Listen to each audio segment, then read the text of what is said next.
Friends, ಎಲ್ಲರೂ ಹೇಗಿದ್ದೀರಾ? ಚೆನ್ನಾಗಿದ್ದೀರಾ ಅಂತ ಭಾವಿಸ್ತಾ ಇವತ್ತಿನ ವಿಡಿಯೋ ಸ್ಟಾರ್ಟ್ ಮಾಡ್ತಾ ಇದ್ದೀನಿ. ಉತ್ತರ ಕರ್ನಾಟಕದ ಮತ್ತೊಂದು ಸ್ಪೆಷಲ್ ಡಿಶ್ ಇದು.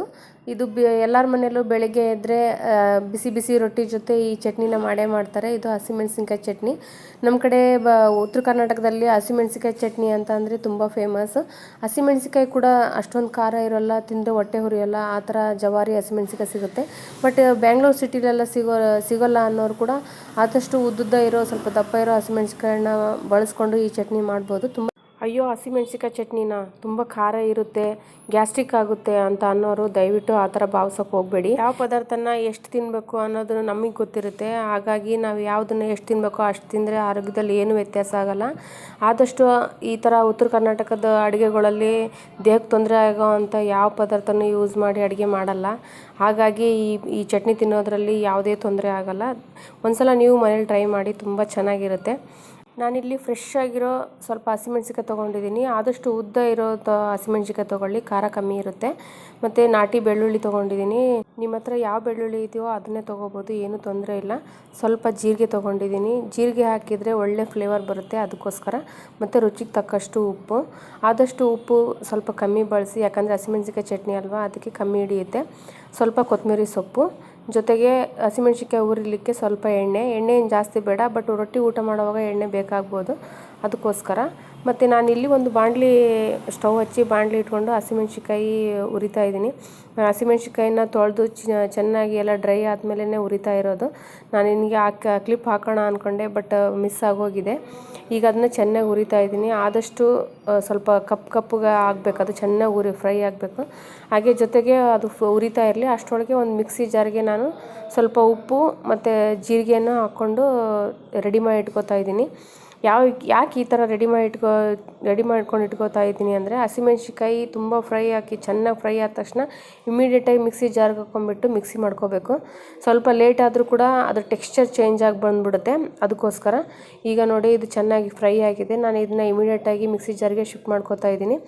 ಆದಷ್ಟು ಎಷ್ಟು ಬೇಗ ಆಗುತ್ತೋ ಅಷ್ಟು ಬೇಗ ಮಿಕ್ಸಿ ಜಾರ್ಗೆ ಹಾಕ್ಕೊಂಡ್ಬಿಟ್ಟು ಮಿಕ್ಸಿ ಮಾಡ್ಕೋಬೇಕು.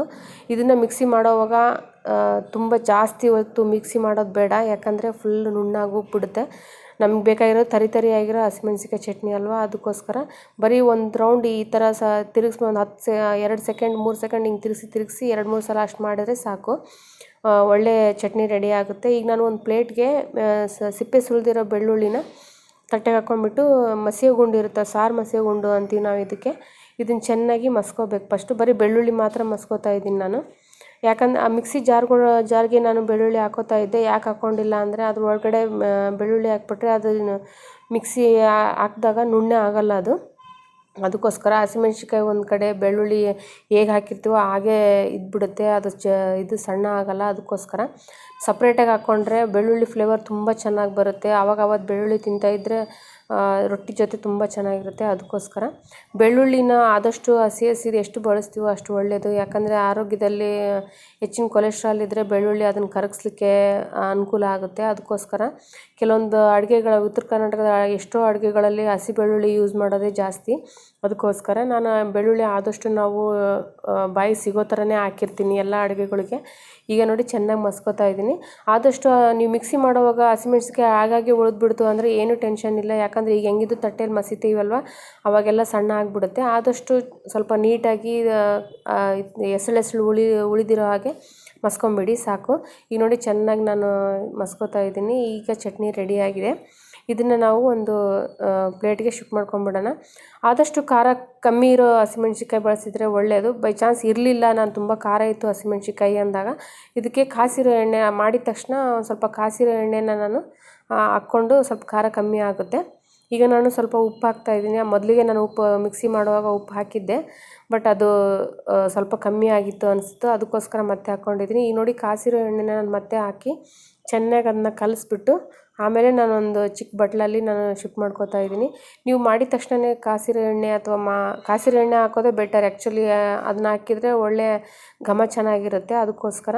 ಚೆನ್ನಾಗಿ ಎಣ್ಣೆ ಹಾಕಿ ಚೆನ್ನಾಗಿ ಕಲಸಿ ಒಂದು ಬಟ್ಲಿಗೆ ಶಿಫ್ಟ್ ಮಾಡ್ಕೊಂಬಿಡಿ. ಇದನ್ನು ನೀವು ರೊಟ್ಟಿ ಜೊತೆ, ಬಿಸಿ ಬಿಸಿ ಅನ್ನದ ಜೊತೆ, ಯಾವ ಜೊತೆ ಆದರೂ ತಿನ್ಕೋಬೋದು, ಸ್ವಲ್ಪ ಖಾರ ಇರುತ್ತೆ ಅನಿಸೋರು ಸ್ವಲ್ಪ ಬಿಸಿ ಎಣ್ಣೆನ ಹಾಕ್ಕೊಂಡ್ಬಿಟ್ಟು ಚೆನ್ನಾಗಿ ಈರುಳ್ಳಿ ಚಿಕ್ಕದಾಗಿ ಹೆಚ್ಚಾಕೊಂಡು ಬಿಸಿ ಬಿಸಿ ರೊಟ್ಟಿ ಜೊತೆ ತಿಂದರೆ ತುಂಬ ಚೆನ್ನಾಗಿರುತ್ತೆ. ಅದು ಬೇಡ ಅನ್ನೋರು ಗಟ್ಟಿ ಮೊಸರು ಹಾಕ್ಕೊಂಡಾದರೂ ಊಟ ಮಾಡ್ಬೋದು, ತುಂಬ ಚೆನ್ನಾಗಿರುತ್ತೆ. ನಾವು ಉತ್ತರ ಕರ್ನಾಟಕದಲ್ಲೆಲ್ಲ ಇದು ತುಂಬ ಸ್ಪೆಷಲ್. ನಾನು ಮಾಡಿರೋ ಈ ಹಸಿಮೆಣಸಿನಕಾಯಿ ಚಟ್ನಿ ರೆಸಿಪಿ ಇಷ್ಟ ಆಗಿದ್ದರೆ ದಯವಿಟ್ಟು ಶೇರ್ ಮಾಡಿ, ಲೈಕ್ ಮಾಡಿ, ಕಮೆಂಟ್ ಮಾಡಿ. ಧನ್ಯವಾದಗಳು.